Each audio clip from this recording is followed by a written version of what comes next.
The floor is lava! Haha, just kidding. But honestly, it's kind of falling apart. You might not feel it yet, but a huge part of North America has already lost 37 miles worth of rock from its foundation. And no, this isn't about earthquakes or giant sinkholes. It's about the continent losing pieces of the very thing that keeps the ground from wobbling around like a bad carnival ride. A team of researchers has just dropped a geological bombshell. Part of North America's ground is thinning out like a very sad, very slow ice cream drip. How do they know? They basically gave Earth a high-tech full-body MRI and created 3D maps showing how rocks once considered indestructible are now melting away into the planet's guts, like an upside-down cheese pizza inside an oven. But to really understand this mess, you first have to meet my old friends, cratons. Cratons are like the roots of the continents. They're thick, tough, and ancient. We're talking billions of years old. These bad boys survived meteor impacts, supervolcanoes, and even the tectonic movement of plates. If the plates got into fistfights, for example, you can bet we would see mountain ranges being born. If they got a divorce, drifting apart from each other, then a whole new ocean would be born. All of these things leave scars on the surface of Earth, but the cratons seem to always remain unfazed, like the cockroaches of geology. And since a craton can basically get punched in the face and feel nothing, scientists always assumed these things were nearly indestructible. But then, a group of researchers took their fancy machines to the test and realized that, wait, the cratons are falling apart? How? Enter the Farallon Plate, a really ancient tectonic plate that started to slide under North America's major plate over 100 million years ago. This is a pretty normal process, actually. It's called subduction, and it's how Earth recycles rocks and keeps itself from overheating. This subduction thing has been happening for so long that, by now, the Farallon is almost 400 miles away from the craton, sitting pretty chill at the lower mantle, weirdly close to the outer core of our planet. But the Farallon has been causing trouble, like that one roommate who moved out but keeps leaving weird stuff in the fridge. You see, as it sinks, it tugs on the bottom of North America's foundation, stretching it out and causing pieces to fall off into the deep mantle. And if that wasn't enough drama, the sinking Farallon has also leaked water and carbon dioxide into the surrounding rocks, making the craton even softer and easier to shred apart. Thanks, Farallon. Very cool of you. By studying hundreds of earthquakes across thousands of monitoring stations, scientists have confirmed the story. Big chunks of continental material are dripping downward, thinning the craton by as much as 37 miles. That's more missing rocks than can fit into a milk carton. Sounds dramatic, right? But don't worry. This is happening at a snail's pace. It'll take millions of years for anything noticeable to happen. Your great-great-great-great few grandkids from the distant future might still be standing on solid ground. But don't get too comfy. This thing may not be an urgent problem, but there's another type of sinking that's happening faster than you can say, "Help!" Here's the thing. By 2050, at least 32 major cities in the US, including New York, Baltimore, and Charleston, could be partially underwater. And guess what? This one is mostly our fault. Scientists noticed that since 2007, some cities have been sinking into the ground between 0.04 and 0.08 inches every year. Charleston, in South Carolina, is pulling ahead in the worst way possible, sinking 0.15 inches annually. Sure, these numbers sound tiny and a bit ridiculous, but Charleston is barely 9 feet above sea level, and a little sinking goes a long way when the ocean is breathing down your neck. On really bad flood days, people there have to abandon their cars and basically swim home.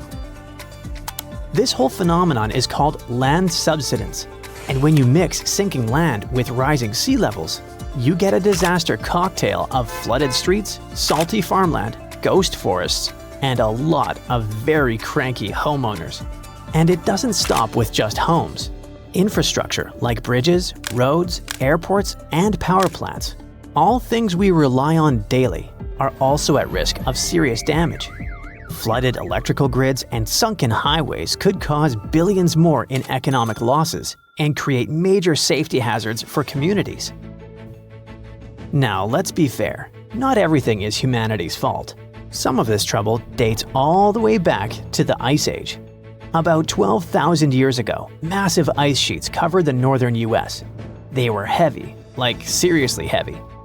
The weight pushed the land down, and when the ice melted, the ground didn't just pop back up like a trampoline. Instead, it started playing a weird game of geological seesaw. The places that were squished started rising, and the places that weren't got pulled down. This whole process, called glacial isostatic adjustment, try to say that 3 times fast. But of course, humans found a way to make it worse. Groundwater extraction is a major culprit. Think of it like pulling the stuff out of the mattress. After a while, the whole thing just sags. In places like California's Central Valley, the land is dropping by up to 8 inches a year because we keep pumping out water during droughts. In cities like New York, the problem isn't just water. Skyscrapers themselves are making it worse. Yep, turns out if you stack millions of tons of concrete and steel onto soft ground, it tends to flatten. And in case you're wondering, the total mass of New York City's buildings is around 1.68 trillion pounds. That's about the same as 3.5 million statues of liberty piled up. With so much weight concentrated over a relatively small area, the underlying soils have no choice but to compress over time.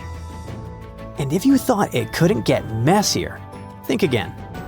We've been building dams, which stop rivers from delivering fresh sediment to coastal areas. That sediment is kind of like Mother Nature's way of fluffing the ground back up. Without it, coastal lands are compacting like an old sponge. Plus, when wetlands are drained for agriculture or construction, the peaty soil dries out and collapses. Honestly, it's like the ground just can't catch a break. Scientists also noticed that the areas that used to be lush wetlands are now among the fastest sinking spots in the country, especially along the Gulf Coast. Louisiana, for example, is losing about a football field of land because of this mix of subsidence and rising seas. So what's the end game here for us regular people who just want to live above sea level? Well, it's not looking great. Ghost forests, which are basically drowned woodlands, are popping up. Farmland is turning salty and unusable. And even sunny day flooding, where streets flood without any rain, is becoming a thing. Yikes! Meanwhile, over on the West Coast, California is not exactly winning either. San Francisco and Los Angeles are both sinking, which means that rising sea levels could hit them twice as hard and twice as fast.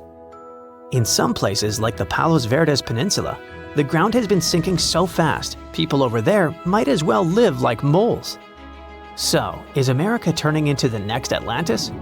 Probably not next week, but without serious action, like cutting back on groundwater pumping and planning smarter cities, at least 500,000 people are in serious danger. And the housing damage could easily rack up a jaw-dropping $109 billion by 2050. In the end, while North America isn't about to sink like a poorly made souffle, it's definitely showing some cracks in the crust.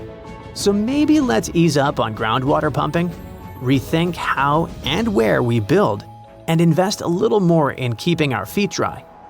After all, if the floor really does become lava someday, we're gonna wish we had at least fixed the leaks first.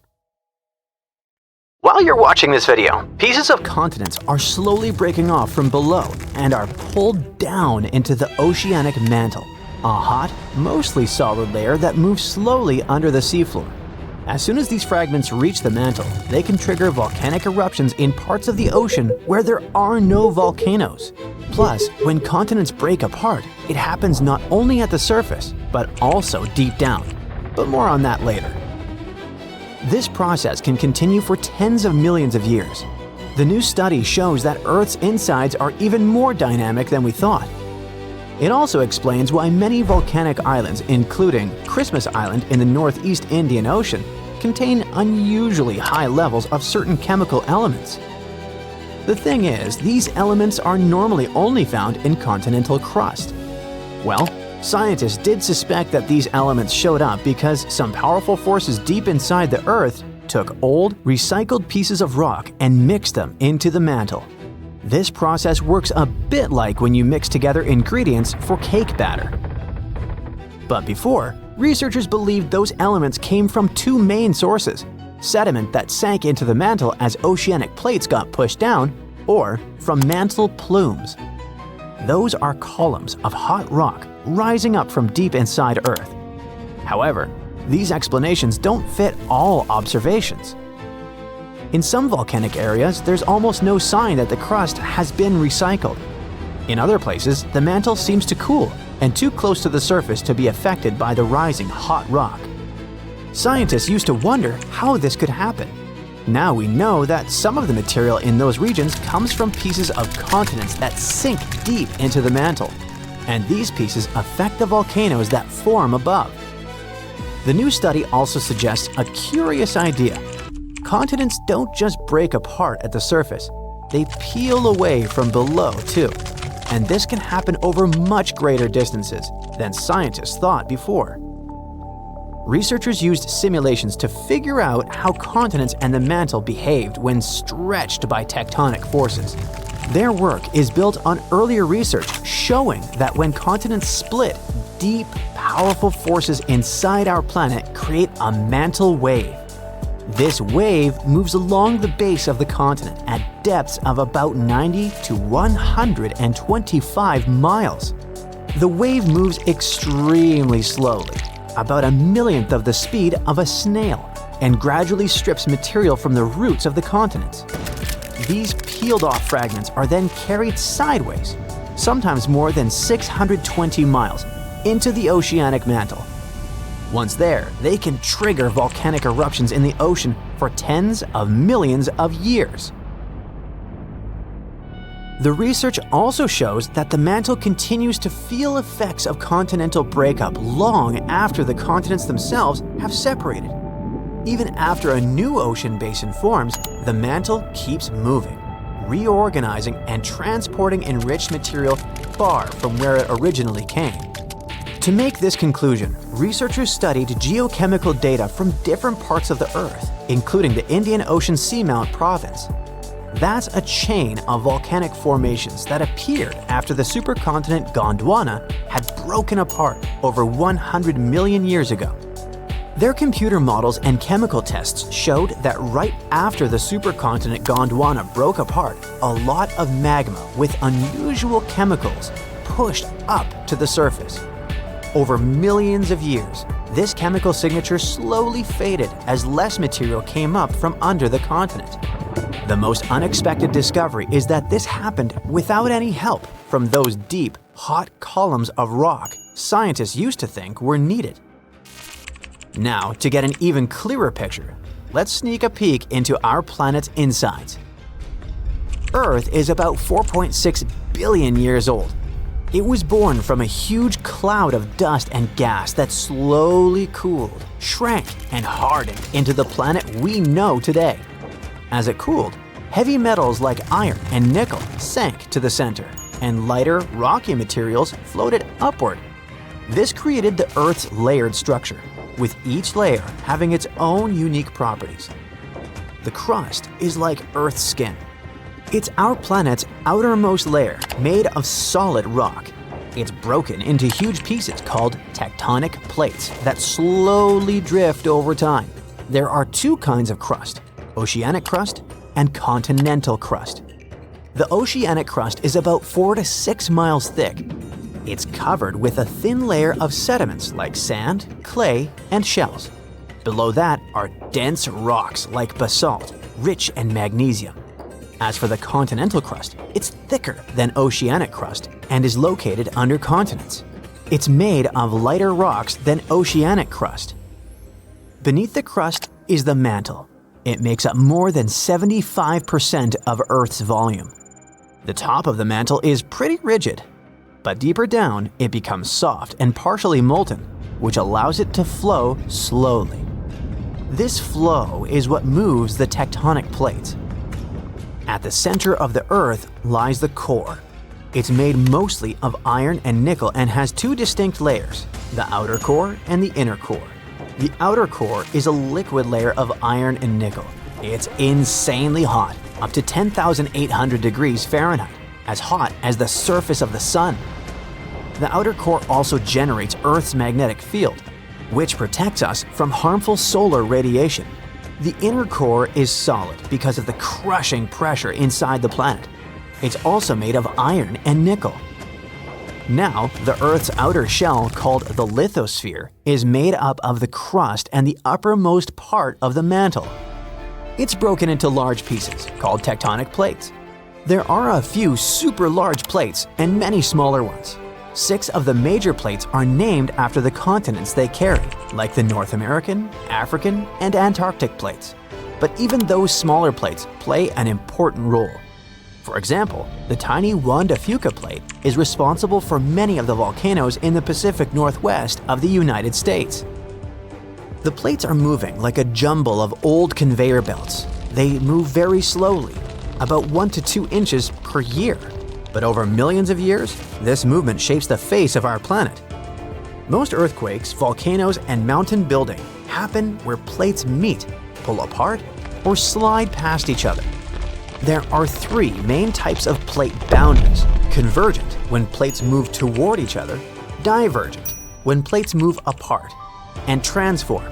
That's when plates slide sideways past each other. When tectonic plates collide, the crust crumples and buckles, forming mountain ranges.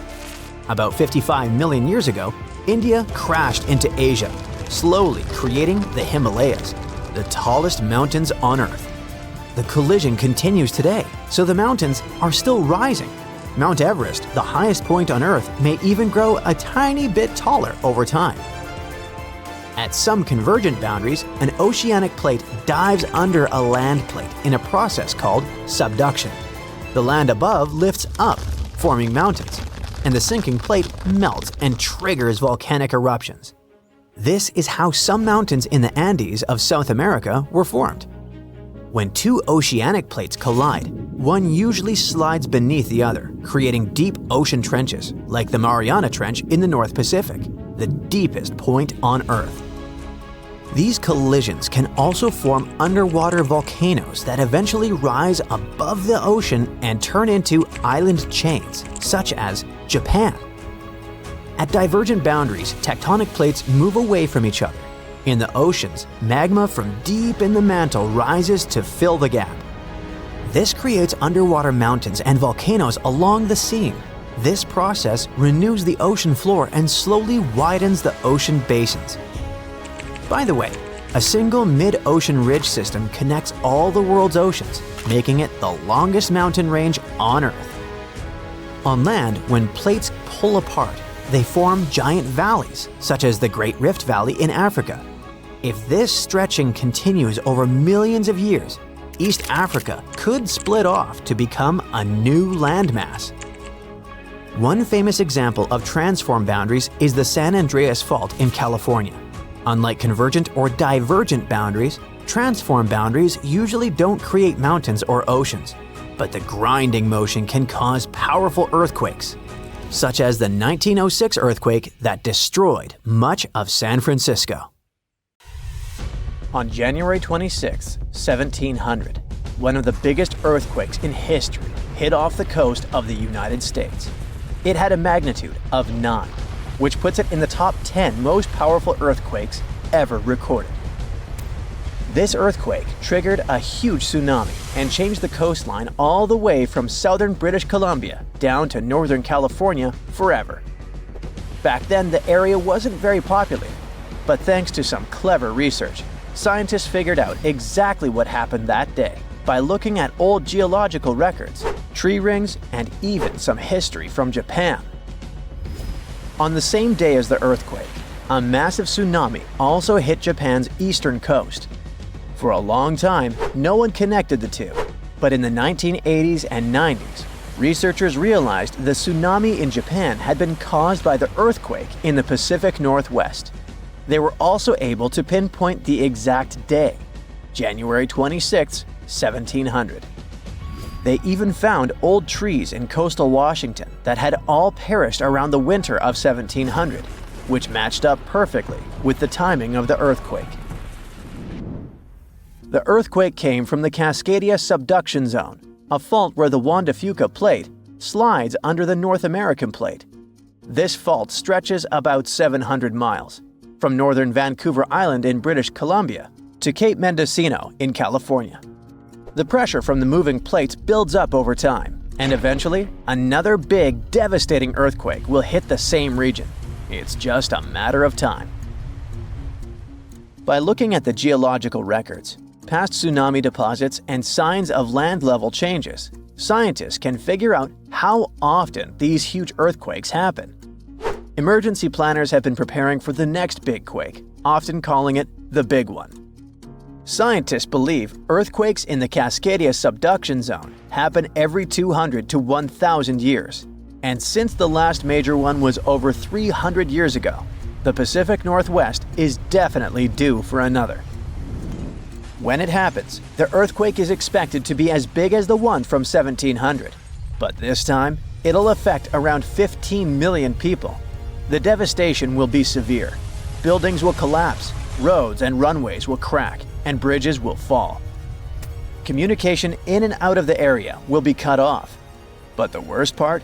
The earthquake will trigger a massive tsunami that might hit parts of the Washington coast in as little as 10 minutes. It's not a matter of if, but when the Cascadia subduction zone will break. When it happens, it will be the worst disaster the US has ever faced. Worse than the Hurricane Katrina or Superstorm Sandy. It'll impact an enormous area, stretching from southern British Columbia all the way down through Oregon to northern California. That means millions and millions of people will be affected. Fairchild is considered a backup staging area for handling the aftermath of the earthquake, with Grant County International Airport in Moses Lake being the main one. For those who will survive the initial quake and tsunami, the aftermath could be just as disastrous. Aftershocks will follow, and transportation will be a mess. Roads will be damaged or completely blocked, airports will shut down, and most of the main routes, like Interstate 5, will have bridges destroyed. This means food and water supplies will be cut off, and it will be incredibly difficult for help to get in or for people to escape. Gas pipelines will most likely be damaged too, and restoring them could take anywhere from a few days inland to weeks or even months along the coast. Power outages will be widespread within 100 miles of the coast throughout the entire Pacific Northwest. And water could be out for 3 to 7 months. Even telecommunications will be down for 2 to 3 months across the Pacific Northwest, Alaska, and even parts of East Asia. The good news for eastern Washington is that it will mostly avoid the worst of it, thanks to natural barriers between the west and east sides of the state. The tsunami may hit the Columbia River Gorge, but it will lose energy quickly because of a sandbar under the river. The Cascade Mountains will absorb much of the earthquake's impact, so the east side won't feel it as strongly. And since eastern Washington won't get hit as hard, it'll be up to them to handle the aftermath of the quake. That means helping western Washington, taking in refugees from the areas that got destroyed, and delivering supplies to where they're needed. Scientists have looked at other major 8.0 to 9.0 magnitude earthquakes like the ones in Chile in 1960, Alaska in 1964, and Sumatra in 2004, and Japan in 2011. These kinds of quakes can shake the ground for anywhere between 6 to 10 minutes, and that's a long time for the ground to be shaking. Such quakes are super intense because they happen close to Earth's surface, so it's not just a quick shake. It's a long, strong one that can cause a lot of damage. If the Cascadia earthquake and tsunami were to hit tomorrow, over 13,800 people could lose their lives, and about 107,000 people could be injured. The economic toll in Washington, Oregon, and California could top 70 billion. To put that into perspective, we can compare these numbers with some other major earthquakes. In Chile's 1960 earthquake, about 1,650 people lost their lives. The 1964 Alaska quake resulted in around 140 lives lost. The 2004 Sumatra earthquake and tsunami took the lives of an estimated 280,000 people. And the 2011 Japan earthquake and tsunami caused over 20,000 casualties. Authorities know about the dangers of the Cascadia fault, but even with all the planning, no one can say for sure what will be needed when the big quake hits. Right after the earthquake and tsunami, the areas outside the immediate disaster zone won't be able to help much because roads and airports will be destroyed, and resources will be limited. How can we deal with this kind of disaster and its effects? We don't have all the answers yet. Right now, let's focus on the Cascadia subduction zone. It's a huge fault line that stretches about 620 miles from Vancouver Island to Cape Mendocino in California, sitting about 93 miles off the coast. It's like one tectonic plate is slowly sliding under another. When the plates are close to the surface, about 18 miles deep or less, they get stuck because of friction, kind of like pushing two rocks together. Over time, this creates a lot of pressure. When the pressure finally becomes too much, the plates slip, causing a massive earthquake.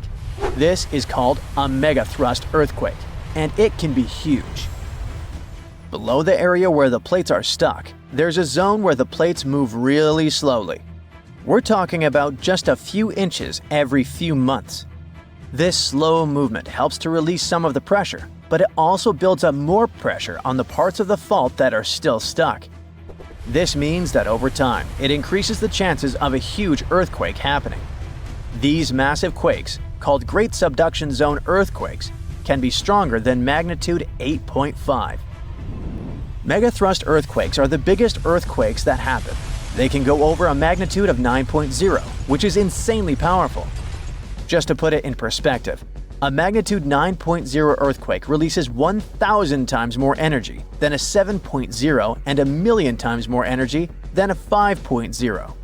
These earthquakes happen when a lot of pressure builds up in a part of the fault that's locked, which means the plate can't move past each other. When that pressure gets too high, the fault finally ruptures, releasing all that built-up energy in one massive shake. The Cascadia subduction zone is super long. That's why if it were to rupture all at once, it could produce a large earthquake. Scientists have studied this region and found that about 18 miles below the surface, the fault is completely locked. The plates there aren't sliding past each other, but deeper down, the plates start to slide more smoothly, causing less friction. This is important because it tells us how much stress is building up in that locked zone, and how it could eventually lead to a major earthquake. The floor starts quaking like it's alive. Books, mugs, and lamps leap off shelves. Your feet slide, your body sways, and you can barely stay upright. It stops for a second, but then it shakes again and again. More than 1,000 times just in one day. This is not how you imagined your trip to Santorini, but it's the new reality. The Santorini seismic swarm started in January 2025. In less than 1 month, there were, get ready for it, more than 20,000 reported earthquakes. For comparison, most cities on Earth go through one small, barely noticeable quake in a year. It all started with small jolts that residents could feel, but tourists might have mistaken for large trucks driving nearby. But by February, things got serious. A magnitude 5.3 quake struck. It's a moderate-strength earthquake, but it was strong enough to rattle homes, break windows and dishes, and terrify the island's population. The Greek authorities declared a state of emergency for Santorini and Amorgos. Thousands of people had to leave their homes. Schools closed, and hotels temporarily evacuated their guests. Santorini is famous for its volcano, the one that blew up in a massive eruption around 1600 BCE and inspired the legend of Atlantis. It's still considered to be active, although there have been no significant eruptions since the 1950s. So it would be logical to blame this monster for all the drama. But nope, these tremors weren't volcanic. Experts said what was happening near Santorini looked like a seismic swarm. It's a series of smaller quakes all happening in the same area. They are happening along faults, which are cracks in the Earth's crust that can suddenly shift when the tension gets too high. Think of the ground like a giant, stressed-out Rubik's Cube. At some point, it twists and snaps somewhere. Near volcanic areas like Santorini, fluids moving underground can sneak into these cracks and make them easier to break. Plus, there's the natural stress from tectonic movements. It's like adding oil to a squeaky, overworked hinge. Suddenly, everything slips. Nobody knows exactly what's coming next. Tracking thousands of tremors isn't easy. Many of them are too small for traditional seismic sensors to pick up. But this time, scientists have their new best friend to help out. I'm talking about artificial intelligence. Thanks to machine learning, researchers can detect patterns in tiny vibrations that humans might miss. This technology has helped a lot to understand the swarm. It lets scientists map which parts of the crust are most active and even predict possible future activity. The AI analysis suggests the quakes aren't random. They seem to be clustered along a fault line near the underwater Colombo volcano. This area has a long history of seismic activity. Even though Colombo hasn't erupted recently, the magma beneath it might be subtly shifting the crust, and it adds tension to the tectonic plates above. It's like a simmering pot. Nothing boils over yet, but the heat is definitely building. The swarm has subsided after a couple of months of constant shaking, but it doesn't mean it's over for good. Even after a lull, another swarm could strike, or a larger quake could happen along the same fault lines. That's why scientists are now studying the data collected from the swarm. If you're thousands of miles away from Santorini and don't have plans to visit, it doesn't mean you're 100% safe from a similar scenario. Seismic swarms like the Greek one happened in the Caribbean, Iceland, and Italy. One of the best documented swarms in history happened in Japan, in a suburb northwest of Tokyo. It was all going on in a town sitting on a seismological observatory, like a secret underground lab for tracking earthquakes.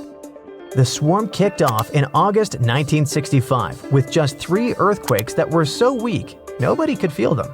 But things escalated fast, and 3 months later, 100 quakes a day were strong enough for people to feel. On one day, the observatory recorded almost 7,000 quakes. Out of those, 585 were strong enough to actually shake the ground, meaning you could feel a quake roughly every 2.5 minutes. Scientists figured out that the swarm was caused by fluids moving underground, kind of like the Earth's crust, stretching and bubbling. Studying seismic swarms helps scientists predict earthquakes better, understand how Earth's crust moves, and even prepare for future natural disasters globally. For instance, if they can link the patterns of tremors to magma movement or tectonic shifts, they can apply similar models to volcanoes and fault lines in Hawaii, Iceland, or the Pacific Northwest. Santorini is like a living lab where they combine modern tech with traditional knowledge. AI, seismographs, and satellite imaging add to centuries of human observation. The locals who have lived through quakes for generations contribute insights about small tremors, changes in groundwater, and unusual animal behavior. All this helps scientists refine their models. Santorini's swarm has surely grabbed the attention of the whole world, but it's not the only place on Earth with some intense seismic activity. But what makes Santorini unique is its combination of historical volcanoes, underwater fault lines, and the fact that it's a real tourist magnet. The island is not so large, and the effects of even moderate tremors feel stronger and more dramatic than in other regions. In other places, though, even more serious earthquakes, tsunamis, and volcanic activity are regular news, and the people have learned to live with them. Japan is one of the regions on Earth where earthquakes happen the most because it sits on the edges of 4 tectonic plates. There are around 1,500 of these earthquakes each year that are noticeable.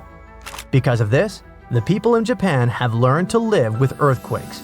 There's even a law that sets a rule that buildings in the country should be able to handle earthquakes up to a magnitude of 7 without falling apart. An update 30 years later said that buildings should only have minor damage in such earthquakes and still work as usual. But if an earthquake is even stronger, the law says the building's main job is not to collapse, but to save people's lives. At the most basic level, buildings are made stronger with thicker beams, pillars, and walls so they can handle shaking better. They even construct some buildings on thick layers of padding that separate them from the ground completely, which helps protect them during an earthquake. A skyscraper might sway back and forth a lot and move up to 5 feet, but it won't collapse. On the other side of the Pacific, scientists from the U.S. Geological Survey have studied a dangerous area along the U.S. West Coast. It's called the Cascadia subduction zone. Over the past 14,200 years, there have likely been at least 30 big earthquakes in this region. One major quake happened every 500 years on average, but for a long time now, Cascadia has been quiet, and the scientists are getting worried. They think this might be because the area is locked, so the tectonic plates are stuck together and building up a lot of pressure. At some point, a part of the seafloor could suddenly break and move forward by several feet. The shaking would be just 5 minutes, but it would create a powerful tsunami as the seafloor shifts that would last for 10 hours. If it happens, it's going to be the worst natural disaster in the country's history, according to experts. This could make the hillside slide and crumble and take down roads and bridges. Around 620,000 buildings could be badly damaged or even collapse. Scientists are hoping that thanks to advanced AI tech and local communities, they'll be able to better predict earthquakes like this and the one in Santorini. This could save thousands of lives. And for now, we must not forget that the Earth doesn't take vacations when it comes to seismic activity, even in places where you go on vacation. At first, researchers thought their cameras were glitching. It was the only possible thing that could explain the weird view in front of them. Scalding water was blasting upward while cool methane was fizzing out right beside it. Such a combo wasn't supposed to even exist, but it did. Scientists were exploring the ocean floor near Papua New Guinea when they stumbled across a weird deep-sea hotspot. It wasn't like any other hotspot. There, super hot and cool methane-packed gas were bubbling out almost side by side. This almost never happens in nature, so the researchers were pretty shocked. They were cruising around with a deep-diving robot, the Rove Keel 6000, poking around underwater volcanoes in a remote island chain. These volcanoes hide all sorts of strange features, but nobody expected to find a full-on hydrothermal vent just tucked down there. Plus, other research trips had passed through the area before and missed it completely. This time, the robot's cameras lit up the seafloor and revealed a bizarre view: boiling vents and cold gas seeping out of the seabed. They were practically touching each other. As you understand, normally these two things show up in totally different places. Hot hydrothermal vents form when underground water gets cooked by magma and shoots upward, carrying minerals with it. Methane seeps, on the other hand, come from cold, mushy layers of sediment packed with old organic matter. This stuff slowly breaks down and leaks out as gas. But at this spot, the geology created a perfect mashup. Under the volcano sits a thick layer of organic-rich sediment. Magma creeping up from below heats these sediments, but at the same time, it also heats mineral-rich water deeper down. So you get two very different fluids, blazing hot vent water and cooler methane gas. Still, both are traveling upward through the same cracks in the seafloor. When they reach the surface, they escape just inches apart. So you end up with this bizarre little neighborhood where boiling mineral water and chilly methane bubbles are hanging out like best buddies. To ocean scientists, this is like discovering a unicorn that can also fly. It's weird, rare, and super exciting.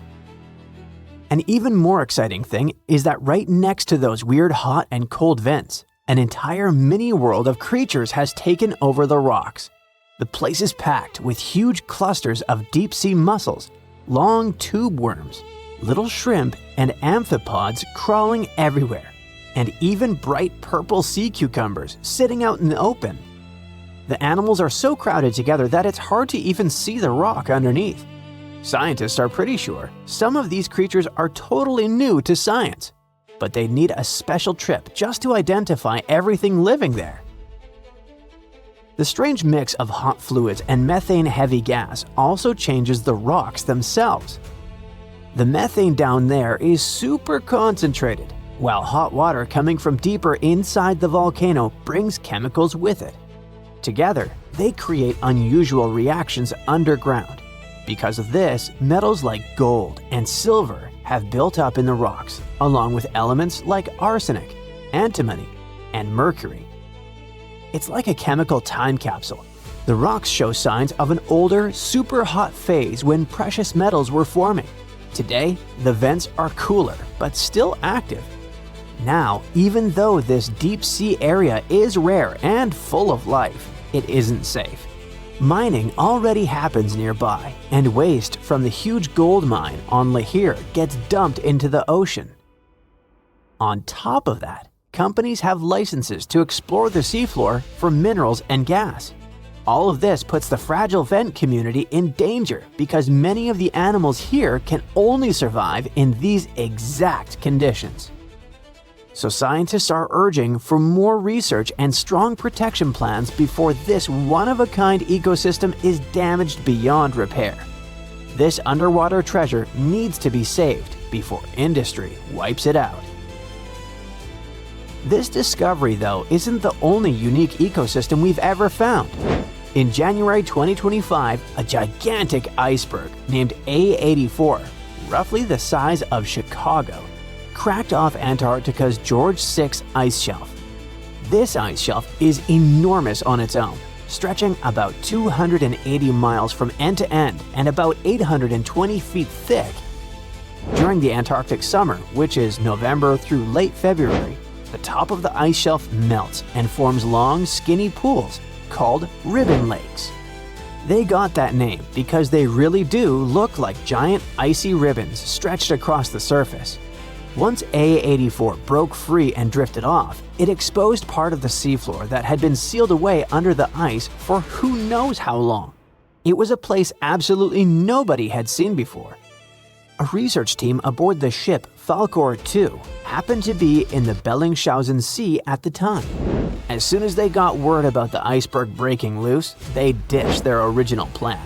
This was basically the deep-sea version of flipping over a huge rock in the woods just to see what's living underneath it. For 8 days, the scientists sent down their underwater robot, Sebastian, and explored depths of more than 4,200 feet. Down in that freezing darkness, they discovered a hidden ecosystem packed with life. Huge corals and sponges formed underwater neighborhoods that were absolutely crawling with creatures. They were not just barely alive, they were thriving.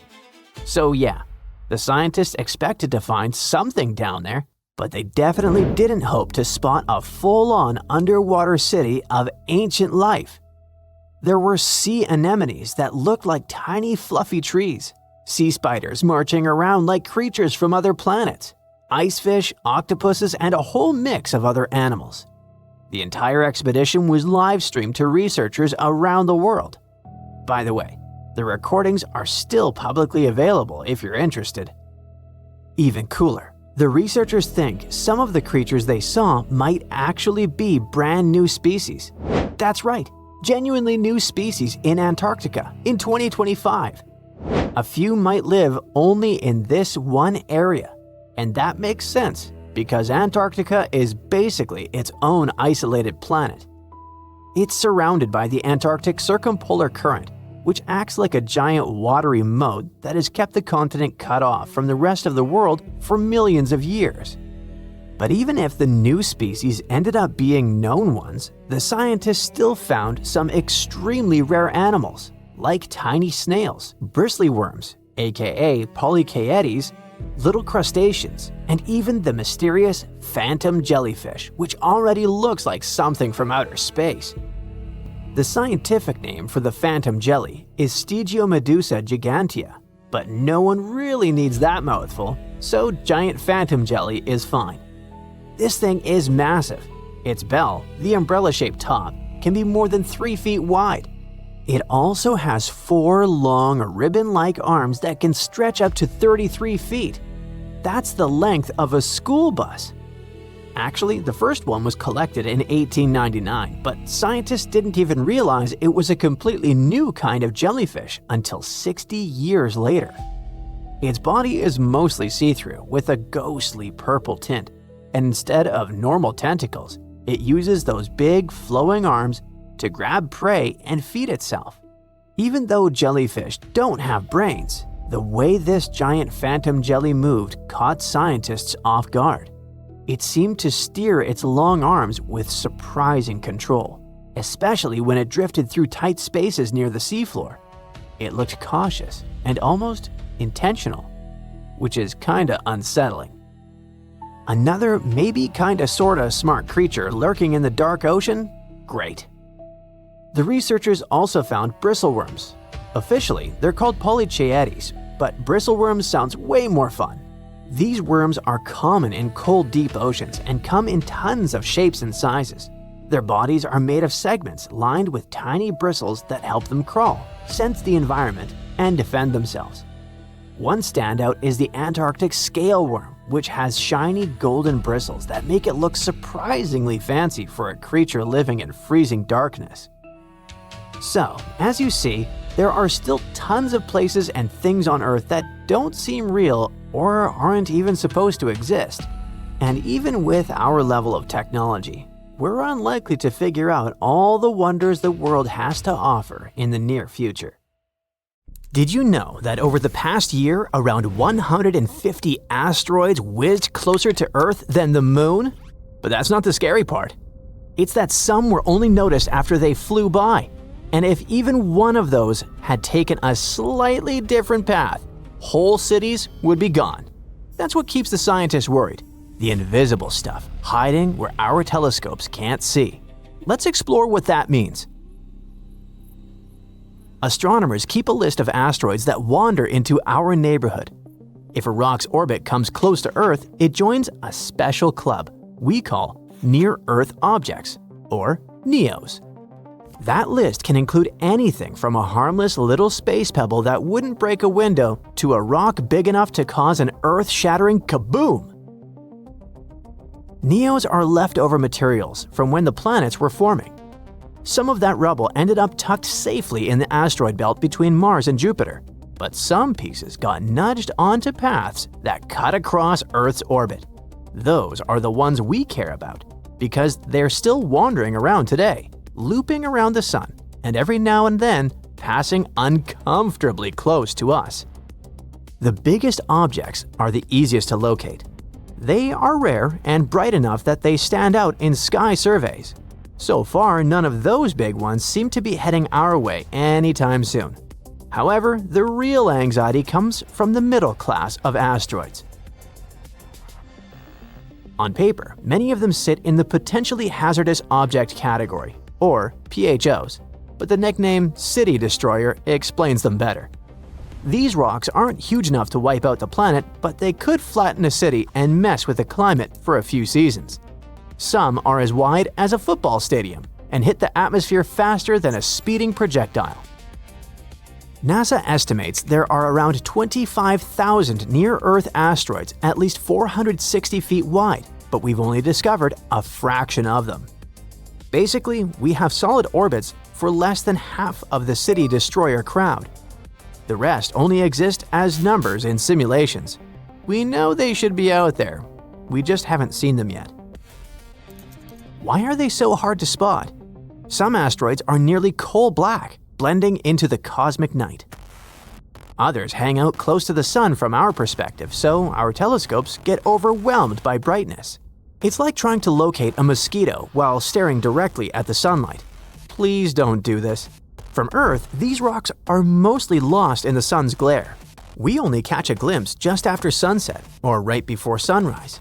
And that chance only exists if the sky is perfectly clear and the asteroid happens to be in exactly the right spot. If not, it slips back into the sun's blind spot, playing hide and seek with us.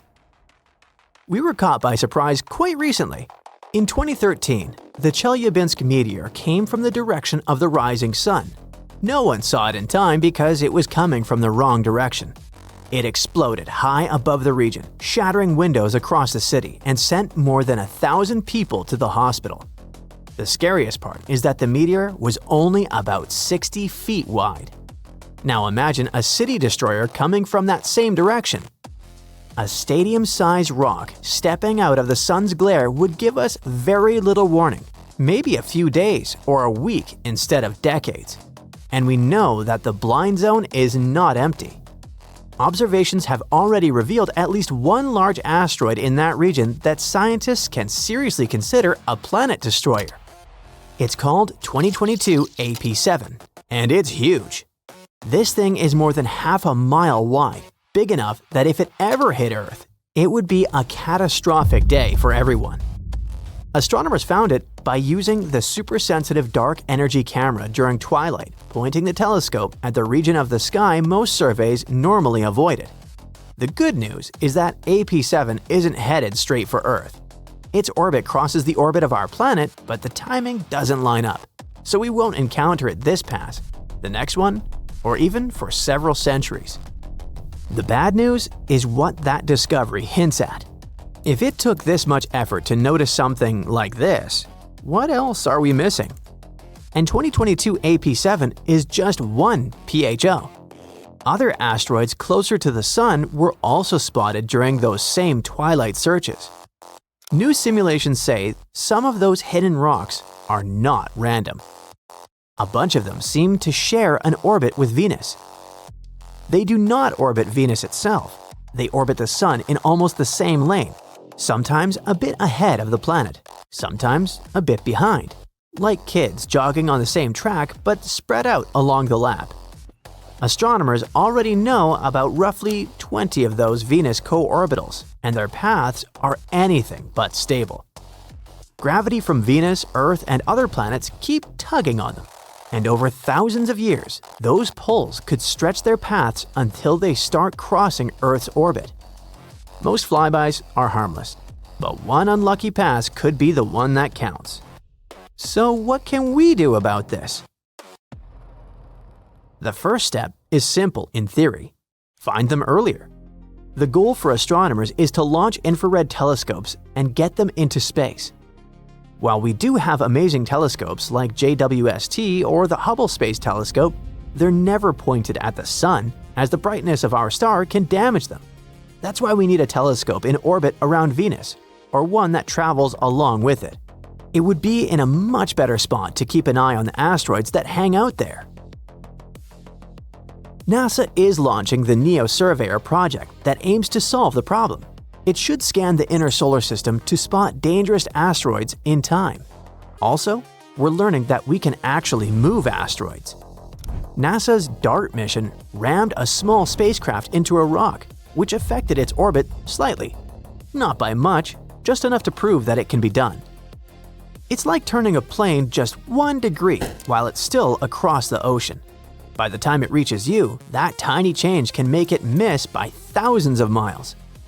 Teams around the world spend their days babysitting space rocks, and yes, that's a real paying job. NASA has the Planetary Defense Coordination Office. Europe has the NEO Coordination Center. Observatories feed them nightly sky data, and computers immediately check each dot's orbit.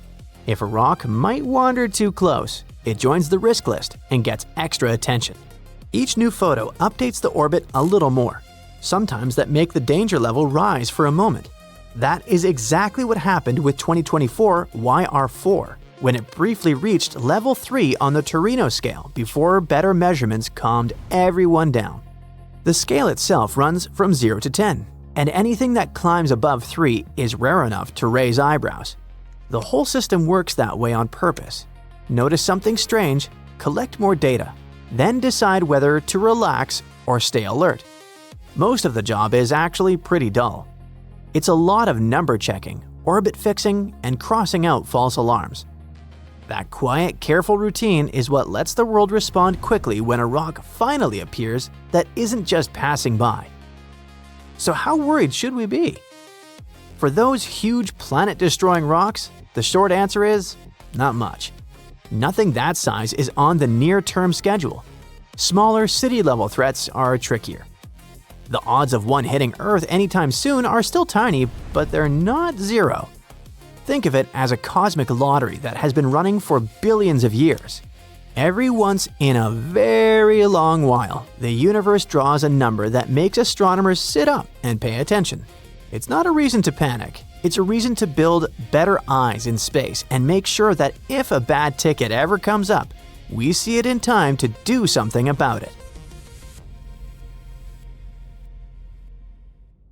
It was April 2025 when geologists went back to Yellowstone's Norris Geyser Basin for the first time this year. And while doing their usual check, they realized that something was different this time. Where there used to be just a boring patch of ground, now there was a giant hole, about 13 feet wide, filled with weird, milky, light blue water. Everyone was terrified. Was it the sign that the Yellowstone supervolcano was ready to erupt? If so, it would be a worldwide disaster, the kind that destroys cities. According to the U.S. Geological Survey, if such an eruption occurred, the after effects would be felt all over the world. To start, the areas immediately surrounding Yellowstone would experience pyroclastic flows.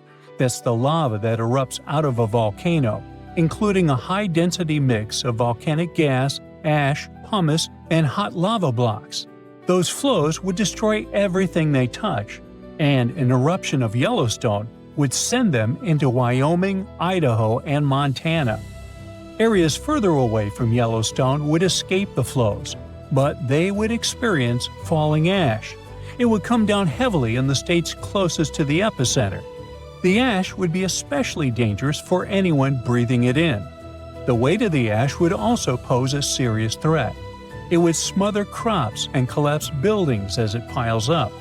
Tragic consequences would be countless, but we'll talk about them later, because soon after the discovery, the weird pit surprised even experts. Geologists found rocks scattered everywhere. Some were about a foot across, and all of them were dusted with gray mud. This mud matched the walls of the new spring. It was like the place had simply exploded, but nobody had actually seen it happen. The team checked old satellite images to figure out when it appeared. In December 2024, the ground was totally normal. By January 6, 2025, a little dip had formed. And by February 13th, that water-filled hole was finally there.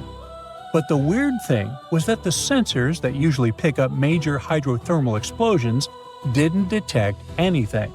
There was no giant blast or warning signs. Later, it turned out that this puzzling opening in the ground hadn't just popped up in one huge explosion. Instead, it formed from a bunch of smaller bursts over time. Little explosions first threw out rocks, then mud, and eventually created the pit. With time, it filled with silica-rich water. That was a huge relief for everyone. Yellowstone sits on a supervolcano, and its big explosions are a nightmare scenario. Luckily, this time, it was just a slow-building, small-scale explosion. It was dramatic, sure, but totally manageable. You see, Yellowstone National Park is full of geysers, hot springs, and all kinds of natural landscapes. But under the surface, things get incredibly intense, all because of the supervolcano. Now, supervolcanoes are often extremely large. They often have no cone at all, since they're typically the remains of gigantic magma chambers. Once, those chambers flared up, leaving behind a caldera. They're usually located over hotspots. It's no surprise that supervolcanoes can produce super eruptions, and when they do it, they blow more than 240 cubic miles of ash, molten rock, and hot gases up into the air. In other words, 4 supereruptions could fill the Grand Canyon to the brim. Supervolcanoes form when huge volumes of scorching hot magma escape from deep underground. This magma rises close to the surface but can't break through Earth's crust. So, a pressurized pool of bubbling magma gathers at a depth of only several miles. The pressure keeps growing because more and more magma is trying to get to the surface. And then, bang, a supereruption occurs.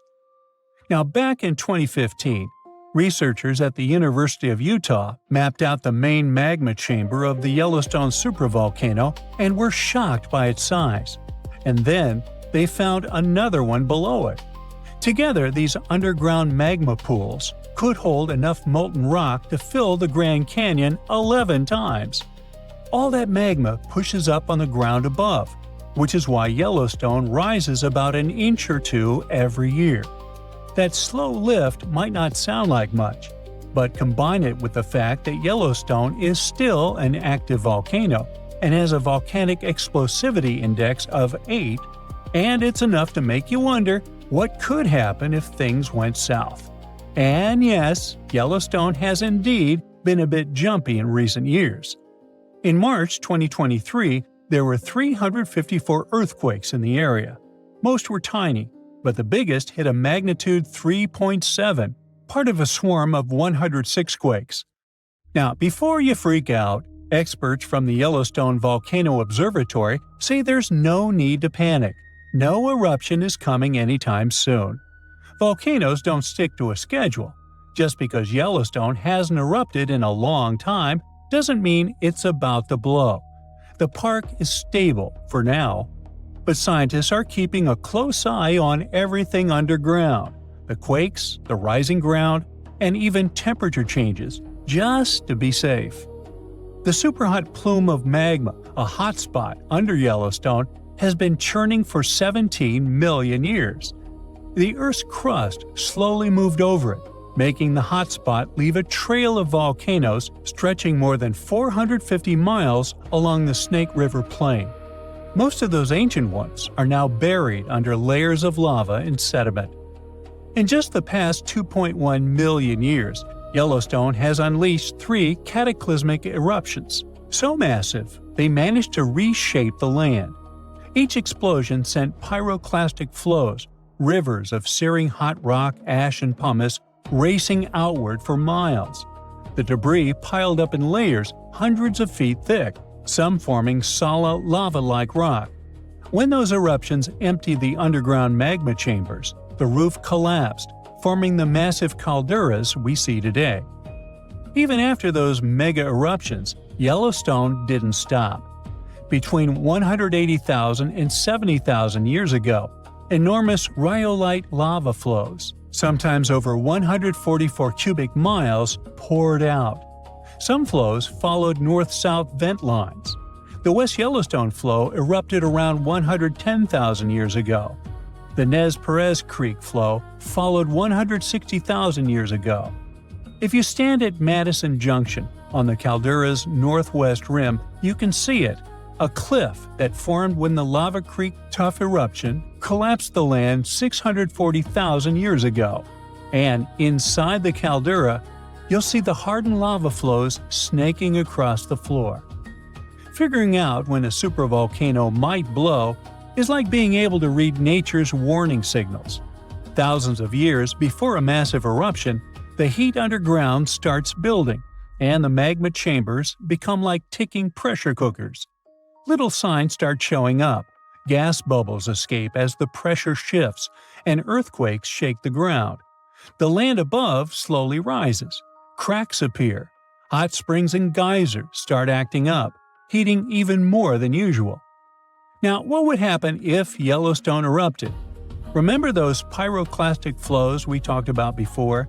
They can contain 2 parts: the lower flow of the hot lava that moves at ground level, and a cloud of ash that follows above the lava level. So the 2 of them would devastate huge areas. The ash would even reach Europe within 3 to 4 days of the eruption, but it wouldn't be so bad there. After that, it would only take around 2 to 3 weeks before cooler temperatures set in around the globe, all thanks to the sulfur gas that would get to the upper atmosphere after the eruption. Scientists predict that global temperatures would drop by up to 10 to 12 degrees. These consequences could last for 6 to 10 years, putting an end to monsoons, which could cause widespread famine in Asia. Scared? Well, don't be. The good news is that scientists don't believe that the sleeping giant under Yellowstone National Park will wake up in our lifetime. Experts say the next Yellowstone eruption won't likely happen for hundreds of thousands of years.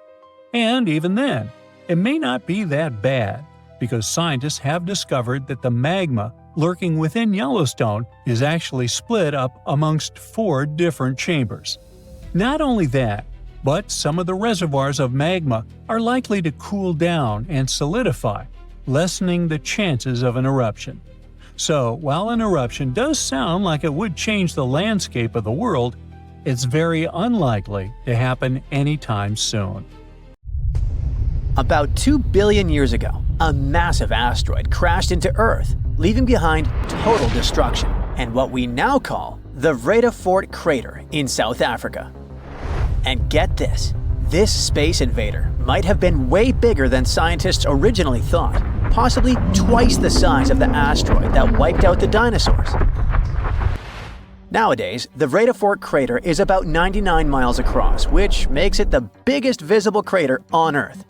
But technically, it's still smaller than the Chicxulub crater in Mexico. The latter is about 112 miles, and it was left by the infamous dinosaur distractor 66 million years ago. But the thing is, craters don't stay the same forever. Over time, erosion wears them down. That's why they start looking smaller than they used to. And scientists think that when the Vredefort crater first formed, it could actually reach 174 miles across.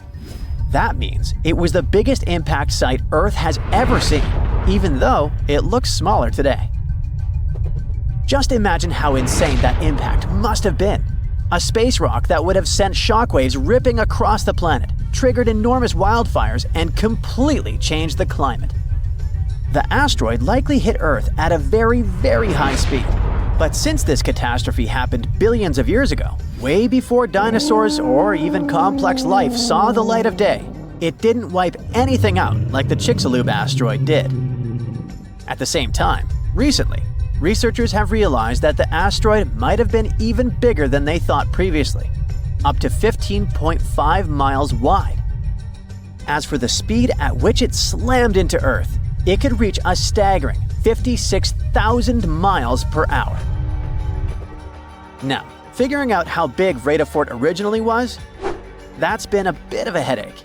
The main issue is that it's super old, and we're talking about 2 billion years old. No wonder that over that much time, erosion has kind of worn it down. So it's hard to tell just how huge it once was. But it's not just erosion causing the problem.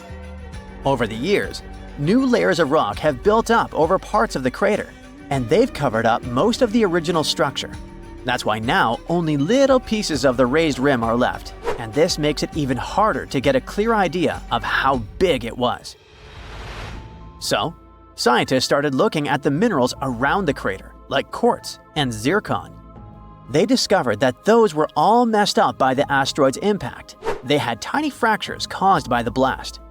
Researchers studied those damaged crystals and managed to figure out how far the explosion actually spread. Equipped by this new knowledge, scientists now believe that their latest estimates of the size of the asteroid are the most accurate ones. The reason why we haven't heard much about this disastrous impact is that, unlike the Chicxulub asteroid, which wiped out the dinosaurs and reshaped life on Earth, the Vredefort asteroid hit at a time when Earth was a very different place. There were no trees, no animals, just single-celled life in the oceans. That means no mass extinction, no burning forests, no fossilized evidence of chaos. But scientists think it still had a massive impact on the planet. It might have changed the climate even more dramatically than the asteroid that ended dinosaurs. But since we don't have much direct evidence of the disaster, studying what's left of the Vredefort crater is one of the only ways to understand just how powerful this impact was. Even though it happened billions of years ago, learning about this impact can help us understand the history of our planet, and maybe even prepare for future asteroid threats.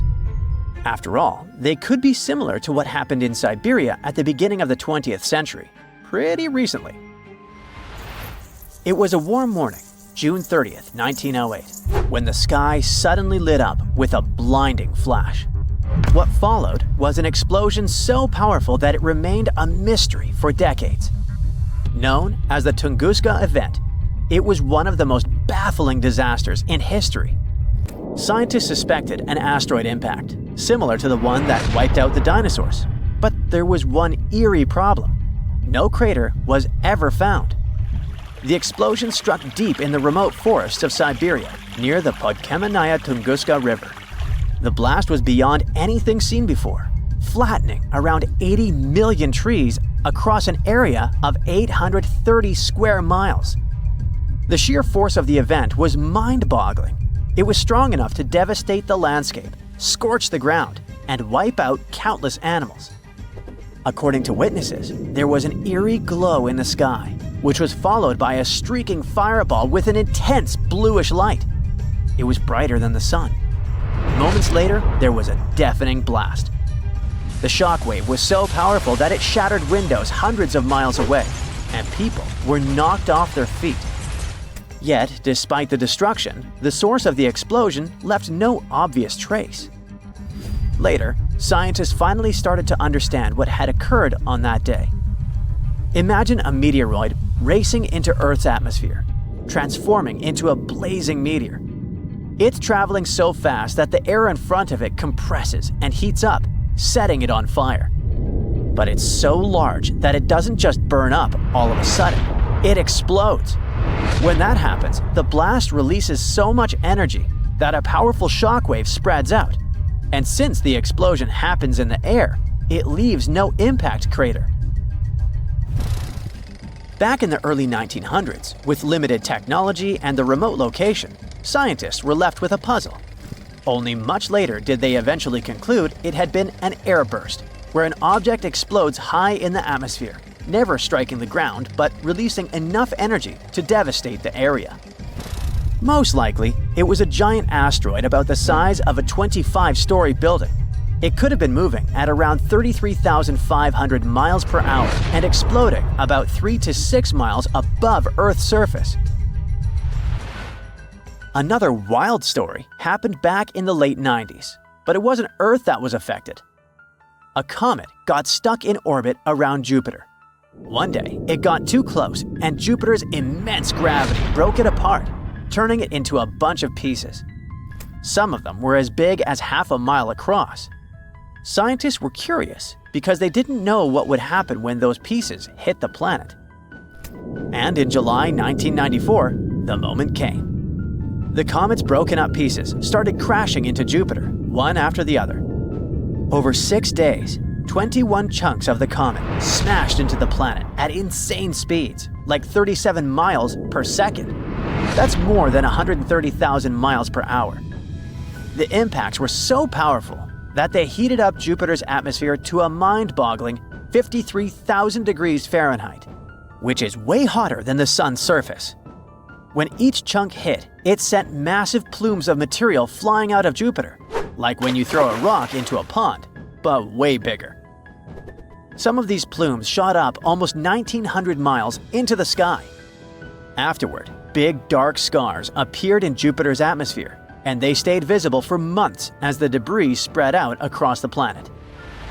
But this wasn't just a cool space event. Scientists actually learned a lot from it. Those dark impact marks helped scientists track the winds in Jupiter's stratosphere.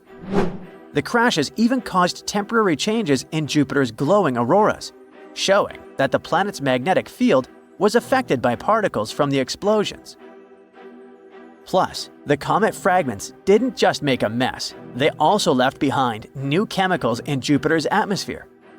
Plus, some chemicals were also exhumed from the lower atmosphere. Some molecules like ammonia broke down over time, But others, like hydrogen cyanide and water, are still floating around Jupiter today. This helped scientists understand how different chemicals react and mix in Jupiter's atmosphere.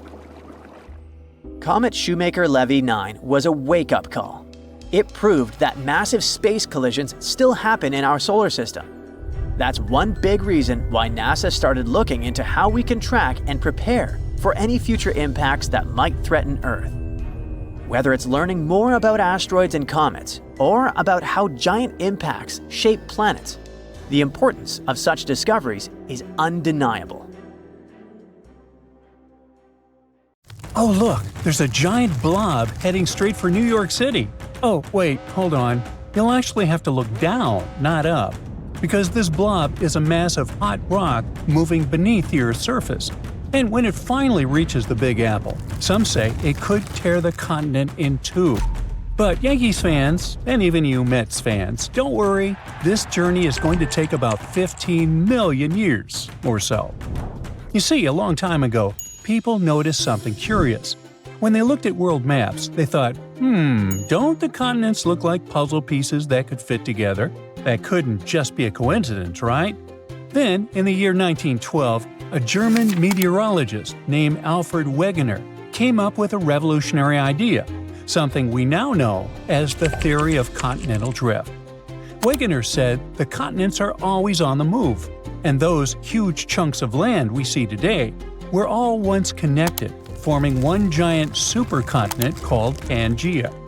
That idea suddenly explained a lot of mysteries, like why fossils from the same species turn up in different corners of the world, even though entire oceans lie between them, or why coastlines of continents match up so neatly, just like South America and Africa. Wegener also explained that mountains form when a drifting continent runs into another one, crumpling the land and pushing it upward.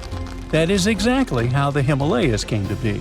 The Indian plate collided with the Eurasian plate, and the land rose into the massive mountain range we see today. Now these days, everybody learns about Wegener's idea in school and takes it as fact. But back then, many people thought he was completely out of his mind. I mean, whole continents moving around? What on earth could push them? That's why it took scientists more than 50 years to finally go, oh, I see, it's the Earth's mantle. Yep, slow-moving currents of hot rock deep in the Earth's mantle push the tectonic plates around, and that means the continents move too. Picture super tough puzzle pieces floating on top of boiling oatmeal. That's a picture. Yep, they drift, and sooner or later they crash into each other. This is what happens on Earth's surface. And that's how we finally agreed that Wegener was right. But what if I told you that might not always be the case? Some experts agree that the supercontinent Pangaea started breaking apart about 200 million years ago. And that's how we ended up with the world map we know today. But a recent study is challenging part of that idea. And it all comes down to a giant mass of hot rock, something scientists call the Northern Appalachian Anomaly, or just NAA. Yep, what we casually call a blob, the experts call an anomaly, and that is simply because it is hotter than the rock around it. So this anomaly sits about 124 miles beneath the mountains of New England and stretches up to 249 miles wide. It lies in the asthenosphere, the semi-molten layer of Earth's upper mantle. But here's the strange part. It should not even be there. I mean, rock formations like this normally don't exist in that part of Earth's interior. For years, scientists thought the anomaly was left over from when the North American continent broke apart from Northwest Africa about 180 million years ago. This new study says that might not be the case. It suggests the blob is actually linked to the process that split Greenland from North America only about 80 million years ago. The idea then is that this blob is a leftover from when the landmass broke apart, a piece that never quite settled down. This is one stubborn blob we're talking about because it is still on the move, super slowly. But still, it moves only about 12 miles in a million years. Over time, it's already traveled more than 1,100 miles from where it first appeared. And now, New Yorkers, watch out! This blob of scorching hot rock is heading your way. Okay, I know, I'm being a little dramatic. The truth is, we really don't have to worry. First, scientists say it won't even get near the city for at least 15 million years. And second, even though we call it a blob, it is not something gelatinous. It is not oozing. And it is definitely not going to push its way up through the Earth's crust and invade the New York subway, or anything like that. That is just not going to happen. What the anomaly will look like, or what it might do to the continent in the future, is still a mystery for geologists. But they are pretty confident it will not have any real impact on human infrastructure or on our daily lives. It is not like lava that's suddenly going to burst through the floor of your house. That's because, at the end of the day, the blob is just rock. Like any rock you see on the street, only super high, enormous, and buried deep inside the Earth.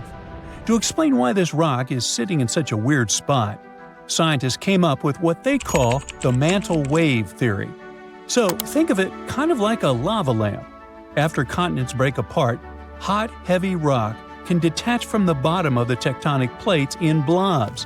These blobs, or pieces of rock, move around under the crust and create waves. When that hot material slips under a continent, it works like the flame under a hot air balloon. It gives the land a little lift. Then, when continents stretch and split, space opens up underneath and semi-molten rock quickly fills in. Eventually, it cools down, gets heavier, and sinks. Meanwhile, hotter mantle material rises up and creates a warm patch called a thermal anomaly. This sudden motion shakes up the base of the continent. Imagine a row of dominoes. One piece falls and the rest follows. Blobs of rock start dripping downward one after another, and over time, they slowly move inland. Scientists think these rock currents keep flowing, rippling under the surface for millions of years. Now, knowing all this matters because the anomaly might have played a role in shaping the land above it. For example, it may have lifted up some ancient mountains over the past few million years. That helps to explain a big mystery of the region: why the Appalachians are still standing. I mean, why haven't they worn down as much as you would expect after all this time? Well, think about it. The Appalachians are ancient. This mountain range in North America started forming hundreds of millions of years ago, long before the dinosaurs. With all that time, rain, wind, and erosion should have worn them down to almost nothing by now. Honestly, some geologists expected them to be rolling hills at best.